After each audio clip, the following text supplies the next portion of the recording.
अल्हम्दुलिल्लाहि रब्बिल आलमीन अस्सलातु वस्सलामु अला रसूलिहिल करीम अम्मा बाद अऊज़ु बिल्लाहि मिनश शैतानिर रजीम बिस्मिल्लाहिर रहमानिर रहीम रब्बिश्रह ली सदरी व यस्सिर ली अमरी वहलुल उक़दतम मिन लिसानी यफ़क़हू क़ौली। अस्सलामु अलैकुम वरहमतुल्लाहि वबरकातुहू। अल्लाह तमाम को खैर व आफ़ियत से रखे। आपके सामने जो फ़ोटो है ये फ़ोटो है एक किताब का जिसका नाम है द न्यू वर्ल्ड ऑर्डर। ये किताब ताल्लुक़ रखती है इल्यूमिनाटी और फ्रीमेसन से। इस किताब में उनके मकसद लिखे हुए हैं। ये किताब बहुत पुरानी है और उन्होंने अपने फ्यूचर प्रोग्राम्स, फ्यूचर एजेंडेस के बारे में इस किताब में लिखा है। तो ये उसका एक छोटा सा पेज है और इस छोटे से पेज का ये जो छोटा सा पैराग्राफ है, इस छोटे से पैराग्राफ में बहुत बड़ी बड़ी बातें लिखी हैं। इन लोगों के जो मकसद हैं वो पूरी तरह से लोगों को शैतान का पुजारी बनाना है। इस्लाम से तो उनको हटाना ही है और इस्लाम के अलावा दूसरे धर्म से भी लोगों को हटा देना है। इसमें सबसे पहले जो चीज़ है वो लिखी है फैमिली के बारे में कि किस तरीके से फैमिली सिस्टम को तबाह बर्बाद करना है। मर्द को मर्द ना रहने दो, औरत को औरत ना रहने दो, मर्द को नामर्द बना दो और जो जेंडर हैं मर्द और औरत के अलावा भी और जेंडर बना दो। इतने सारे जेंडर बना दो कि जेंडर क्राइसिस आ जाए। यूरोपियन कंट्रीज़ में, अमेरिका में, वेस्ट में जेंडर क्राइसिस चल रहा है। अगर आप नहीं जानते कि जेंडर क्राइसिस किस चीज़ को कहते हैं तो मैं आपको बता दूं कि नॉर्मली दो ही जेंडर होते हैं, मेल और फीमेल। लेकिन यूरोपियन कंट्रीज़ में इस हद तक लोग पागल हो चुके हैं कि उन्होंने 1000 तरह के जेंडर बना दिए हैं। मेल, फीमेल, बाइसेक्सुअल, गे, ट्रांसजेंडर, एसेक्सुअल, लेस्बियन और क्वीर और भी न जाने कितने। इस तरह से मर्द को मर्द मत रहने दो, औरत को औरत मत रहने दो, उनकी शादियां नहीं हो पाएंगी। औरत औरत की शादी कराओ, मर्द मर्द की शादी कराओ तो बच्चे पैदा होने का सिलसिला ही ख़त्म हो जाएगा, जो कि आजकल नॉर्मल बात है। आज दुनिया का लगभग हर देश पॉपुलेशन प्रॉब्लम से नहीं बल्कि पॉपुलेशन घटने की प्रॉब्लम से जूझ रहा है।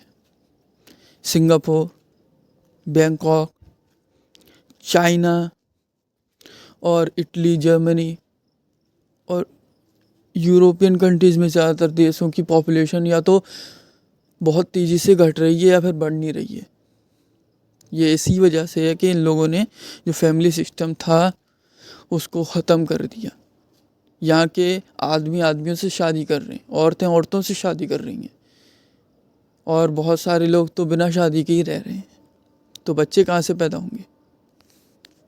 दूसरी इसमें जो चीज़ है वो है, इसमें दूसरी चीज़ है द वर्क प्लेस, यानी कि जहाँ पर लोग काम करते हैं, अपनी जॉब करते हैं, वो तमाम चीज़ें गवर्नमेंट कंट्रोल करेगी, स्टेट कंट्रोल करेगी। इसको कहते हैं प्राइवेटाइजेशन। हर चीज़ गवर्नमेंट के कंट्रोल में होगी। आप अपनी मर्ज़ी से कुछ भी डिसाइड नहीं कर सकते। मैं सच बता रहा हूँ, दज्जाल बाद में आएगा। ये लोग दज्जाल के आने से पहले उसका प्लॉट तैयार कर रहे हैं, ठीक है। सब कुछ कैद में होगा, हर इंसान एक गुलाम बना दिया जाएगा। दज्जाल के आने से पहले गुलामी आ जाएगी, वापस स्लेवरी वापस आ जाएगी। लेकिन ये मॉडर्न स्लेवरी है जो कि धीरे धीरे वापस आ रही है। हर चीज़ पर गवर्नमेंट का कंट्रोल होगा। आप अगर कभी नॉर्थ कोरिया के बारे में पता करेंगे तो वहाँ पर बाल कैसे काटने हैं, आप अपनी मर्ज़ी से बाल भी नहीं कटा सकते, आप अपनी मर्ज़ी से कपड़े नहीं पहन सकते। जीन्स अलाउड नहीं है, जीन्स बैन है नॉर्थ कोरिया में और बहुत सारी जगह पे अलग अलग रूल्स हैं। और इसमें जो तीसरी चीज़ है वो है रिलीजियन। इसके बारे में लिखा गया है कि या तो जो लोग धार्मिक होंगे या तो उनको मार दिया जाएगा या फिर उनको इम्प्रिजन यानी कैद कर दिया जाएगा, ठीक है। अब उनको मारेंगे कैसे, ये तो बोल नहीं सकते कि भाई ये दीनदार लोग हैं इसलिए उनको मार दो।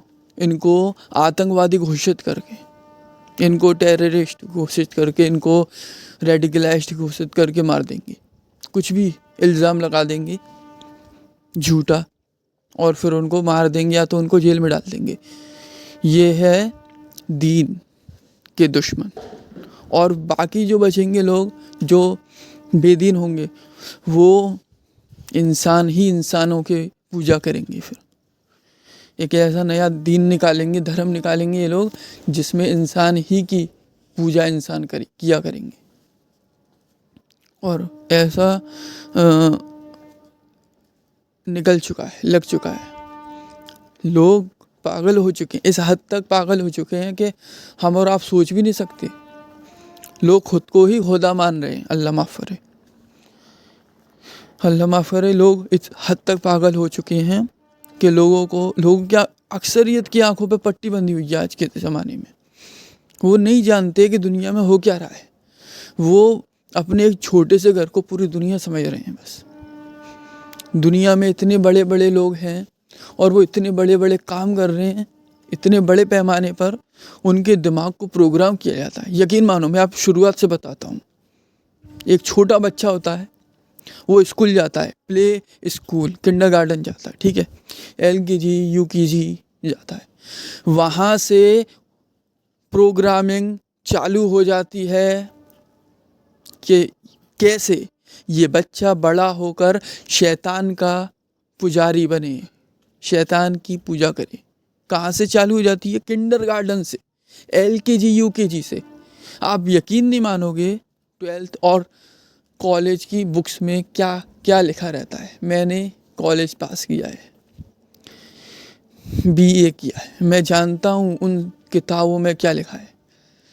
कुफ्र शिर्क से भरी हुई किताबें हैं, जिनमें पास होने पर, टॉप करने पर हम ये समझते हैं कि न जाने हमारे बच्चे ने कौन सा तीर मार लिया। वो किताबें शिर्क और कुफ्र से भरी हुई होती हैं। आप सोच भी नहीं सकते, उन किताबों में वो सब लिखा रहता है। दज्जाल के आने से पहले उसका प्लॉट तैयार किया जा रहा है, और वो प्लॉट स्कूलों से तैयार किया जाता है। सबसे बड़ा जो नुकसान है स्कूल में अपने बच्चों को भेजने का, वो ये है कि हमारे बच्चे इर्तिदाद का शिकार हो जाते हैं। इसीलिए जो दौर हाजिर के उलमाए हक हैं, वो इस बात के फेवर में है कि बच्चों को स्कूल ना भेजा जाए। उन स्कूलों में तो बिल्कुल भी ना भेजा जाए जिनमें शिर्क और कुफ्र आम है और शिर्क और कुफ्र किया जाता है। बल्कि उन स्कूलों से भी बचाया जाए बच्चों को जहाँ पर असबियत फैलाई जाती है। ठीक है,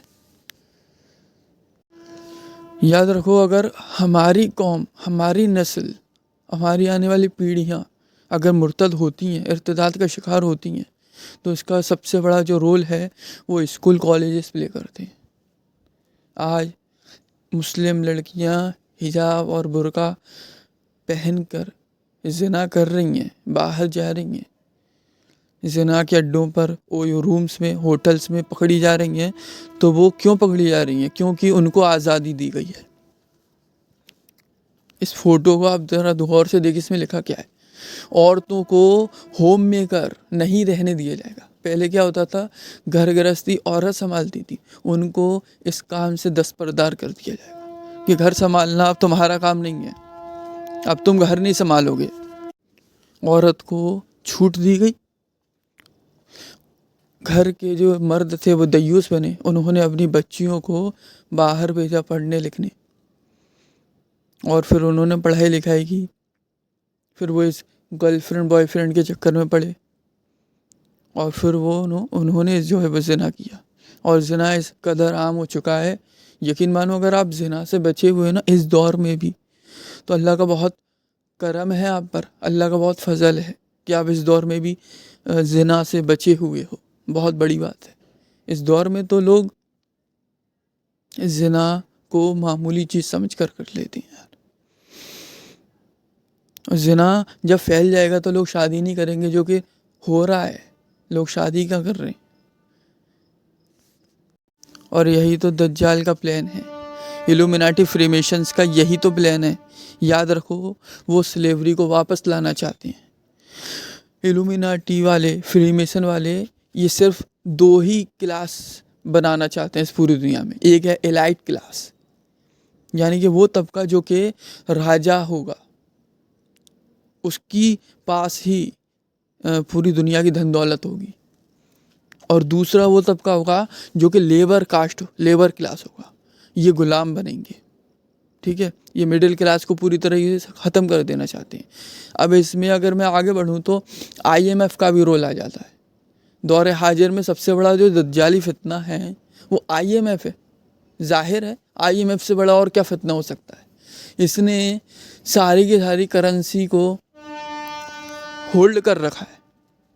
अब मैं इस IMF की बात दूसरे किसी वीडियो में करूँगा इंशाल्लाह, और आपको बताऊँगा कि ये जो दज्जाली सिस्टम है हमारे पैसों को, मनी को होल्ड करता है, ये किस तरीके से काम करता है।